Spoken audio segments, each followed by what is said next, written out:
دوستو، آپ میں سے جتنے بھی لوگوں نے ہالی ووڈ کی مشہور film pyrites of the Caribbean دیکھی ہوگی تو وہ کیپٹن جیک اسپیرو کو ضرور جانتے ہوں گے، کیونکہ کیپٹن جیک اسپیرو ہالی ووڈ کی اس مشہور اور سپر ڈوپر ہٹ مووی کا مین کردار ہے۔ ایک ایسا کیریکٹر جو دیکھنے میں تو بہت سیدھا، پاگل اور دیوانہ سا معلوم ہوتا ہے، لیکن حقیقت میں بہت چالاک، ہوشیار اور بہادر ہوتا ہے۔ سمندر میں جا رہے کسی بھی بڑے سے بڑے جہاز کو لوٹنا اس کیپٹن کے لیے چٹکیوں کا کام ہوتا ہے۔ یہ جس جہاز کو چاہتا ہے اسے لوٹ لیتا ہے، اور جس جہاز کو بھی چاہتا ہے کہ میں اسے ڈبو دوں تو اسے ڈبو دیتا ہے۔ یعنی دوستو، اگر ہم یہ کہیں کہ یہ کیپٹن سمندر کا بادشاہ ہوتا ہے تو شاید یہ کہنا غلط نہیں ہوگا، کیونکہ واقعی یہ سمندر کا بادشاہ ہوتا ہے۔ لیکن دوستو، کیپٹن جیک اسپیرو کے بارے میں وہ بات جو سب سے زیادہ حیران کر دینے والی ہے وہ یہ ہے کہ یہ کیریکٹر کوئی نقلی یعنی فیک نہیں، بلکہ ایک اصلی کیریکٹر ہے جو 16ویں اور 17ویں صدی کے ایک ایسے انسان سے لیا گیا ہے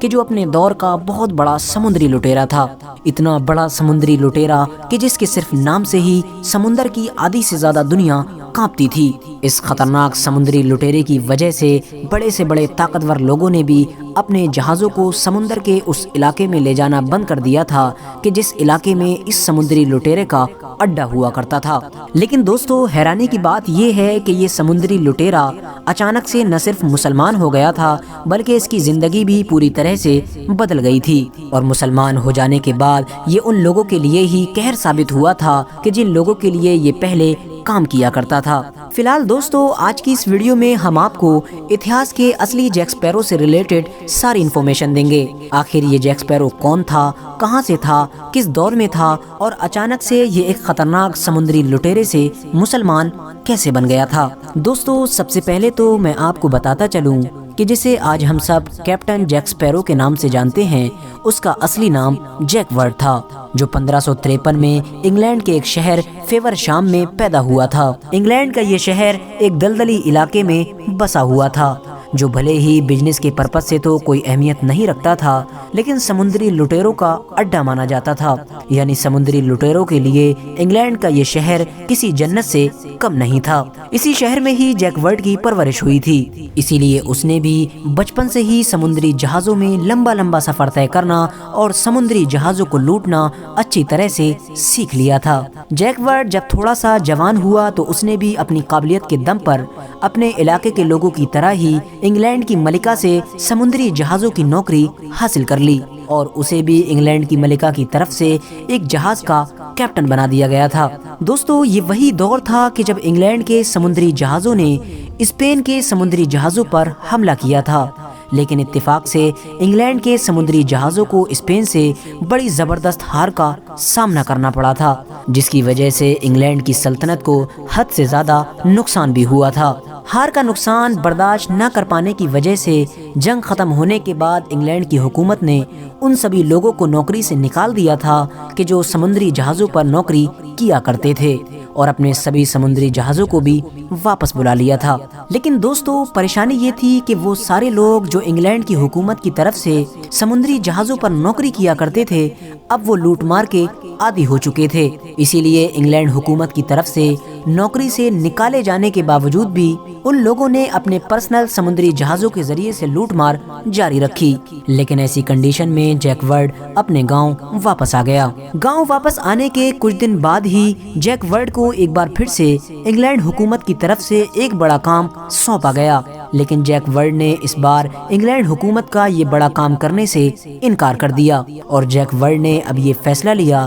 کہ وہ حکومت کے ان قانونی کاموں اور اپنے پرانے ساتھیوں کو چھوڑ کر ایک نئی زندگی شروع کرے گا۔ اور اس کے بعد جیک ورڈ نے اپنی ایک نئی زندگی شروع کر دی، ایک ایسی نئی زندگی کہ جس کے بعد سے ہی وہ اپنے دور میں دنیا کے سب سے بڑے سمندری لٹیرے کے نام سے جانا جانے لگا تھا۔ دوستو، جیک ورڈ نے اپنے پرسنل جہازوں کا ایک گروپ بنا لیا تھا، اور اس کے ذریعے سے وہ اپنی پوری ٹیم کے ساتھ سمندر میں بڑے تجارتی جہازوں پر حملہ کیا کرتا تھا اور ان کا سارا مال لوٹ لیا کرتا تھا۔ یہی وہ دور تھا کہ جب جیک ورڈ پوری دنیا میں جیک ورڈی کے نام سے مشہور ہو گیا تھا، اور اسی دور میں ہی سمندر میں چلنے والے بڑے سے بڑے طاقتور لوگوں کو بھی یہی خطرہ ستایا کرتا تھا کہ کہیں انہیں راستہ میں جیک ورڈی نہ مل جائے۔ اٹلی کے سمندری علاقے پر لگاتار حملے کرنے کے دوران ہی اس کی ملاقات ٹیونش کے ایک مسلم کیپٹن سے ہوئی تھی، جس سے جلد ہی جیک ورڈ نے دوستی کر لی اور اسے اس بات پر راضی کر لیا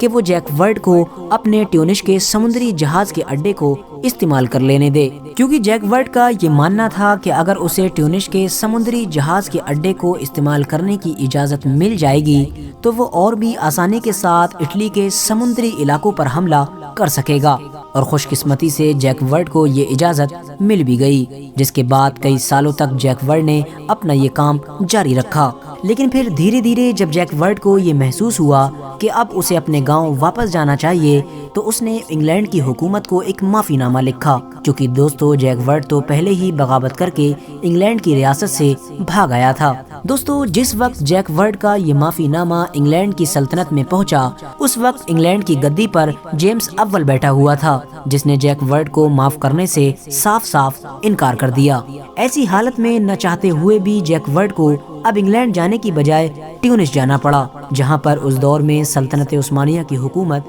قائم تھی۔ ٹیونس میں موجود سلطنت عثمانیہ کے گورنر نے نہ صرف جیک ورڈ کو معافی دی بلکہ ساتھ ساتھ اسے زندگی کی بھی ضمانت دی، اور اس کے بعد سے ہی جیک ورڈ اب اپنے سارے سمندری غلط کاموں کو چھوڑ کر ٹیونس میں ہی رہنے لگا تھا۔ لیکن دوستو جیک ورڈ کو جس چیز نے سب سے زیادہ حیران کیا اور جس چیز نے سب سے زیادہ انسپائر کیا وہ تھا سلطنت عثمانیہ کا اس کے ساتھ کیا گیا اچھا سلوک، کیونکہ وہ یہ دیکھ رہا تھا کہ اتنا بڑا لٹیرا ہونے کے باوجود بھی سلطنت عثمانیہ نے نہ صرف اسے معاف کیا بلکہ ایک اچھی زندگی جینے کا بھی موقع دیا۔ ان تمام چیزوں کا ہی جیک ورڈ پر اتنا گہرا اثر پڑا کہ اس نے 1 سال بعد ہی اپنے پورے گروپ کے ساتھ اسلام دھرم قبول کر لیا، اور اس کا نام اب جیک ورڈ سے ہمیشہ ہمیشہ کے لیے یوسف رئیس ہو گیا، اور آج بھی اسے اتہاس میں یوسف رئیس کے نام سے ہی جانا جاتا ہے۔ جیک ورڈ نے اپنی بچی ہوئی باقی زندگی سلطنت عثمانیہ کی سمندری فوج میں کام کر کے ہی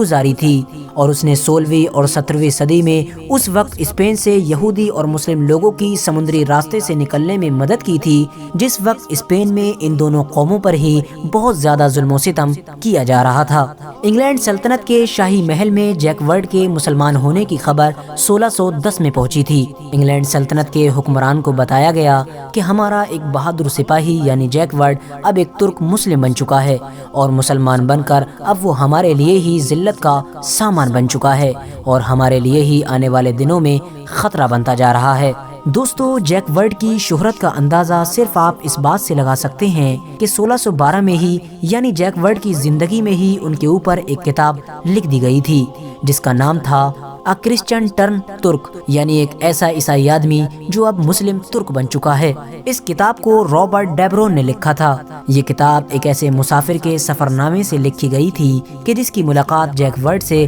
ٹیونس کے علاقے میں سمندر میں ہوئی تھی۔ اسی مسافر نے ہی اپنے سفر نامے میں یہ بھی لکھا ہے کہ جیک ورڈ جو پہلے حد سے زیادہ شراب کا عادی تھا، مسلمان ہونے کے بعد اس نے شراب پوری طرح سے چھوڑ دی تھی۔ اس کے سر اور داڑھی کے بال لمبے تھے، اور اب وہ سر پر ایک اونچی سی پگڑی بھی لگانے لگا تھا، جو اصل میں ترک لوگوں کی پہچان ہوتی ہے۔ دوستو اتہاسکار لکھتے ہیں کہ جس دور میں جیک ورڈ ٹیونس کے علاقے میں رہا کرتا تھا، اس دور میں اسے چڑیوں کا بہت زیادہ شوق تھا۔ یہ آسمان میں اڑتی ہوئی چڑیوں سے حد سے زیادہ کھیلا کرتا تھا۔ اس کے اسی شوق کی وجہ سے ہی علاقے کے لوگوں نے اسے اسفر کہنا شروع کر دیا تھا، جو بعد میں دھیرے دھیرے جیک اسپیرو میں بدل گیا۔ دوستو ہو سکتا ہے کہ اتنا سب کچھ بتانے کے باوجود بھی بہت سارے لوگوں کو اس بات پر یقین نہ ہو، اسی لیے میں آپ سبھی لوگوں سے یہ کہنا چاہوں گا کہ آپ لوگ ہسٹری کی زیادہ گہرائی میں نہ جاتے ہوئے صرف اپنے فون میں گوگل آن کیجئے اور اس پر real name of Jack Sparrow search کیجئے۔